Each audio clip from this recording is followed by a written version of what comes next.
Sipag, tiyaga at puhunang 5,000 pesos lang ang kinailangan ng isang mag-asawa upang maitaguyod ang kanilang pangarap na negosyo at ang hanap buhay nila.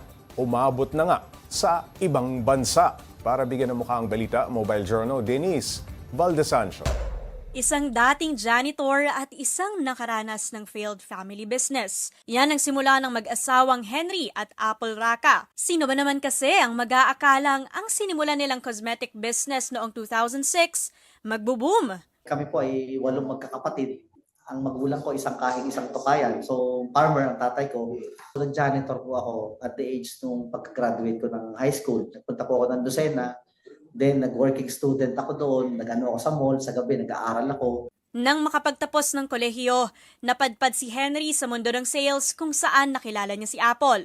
Kwento pa ni Henry, dahil nga sa hilig ni Apple sa pagpapaganda, napaisip siya, bakit hindi ito gawing negosyo?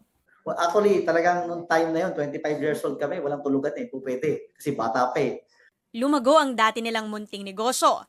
At 2014 naman nang malaman ng mag-asawa ang Small Enterprises Technology Upgrading Program o SETUP program ng DOST na tumutulong sa mga micro, small, and medium enterprises o MSMEs through adopting technological innovations. Because nga, hindi na namin nakaya yung volume. Kaya nga yung mga ibang makina, tinulungan kami ng DOST.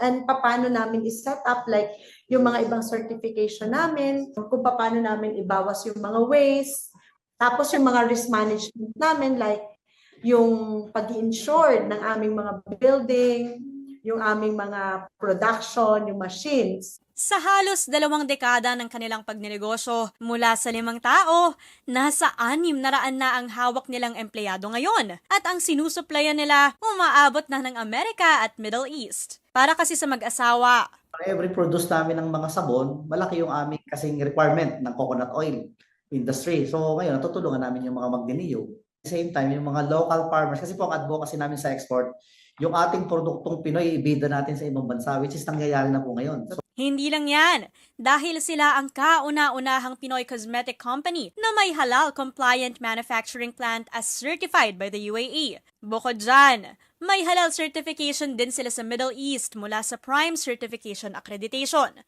Malayo na nga ang narating ng mag-asawa. Kaya ang mapapayo ni na Henry at Apple sa aspiring entrepreneurs dyan? So tingnan natin, pulsuhan natin kung ano talaga yung gusto natin. Na kailangan talaga buwang loob, wala nang atrasan laban to. Ups and downs Ups po, and downs talaga na laban. magkatulong dapat yung mag-asawa. Dapat magkatulong talaga.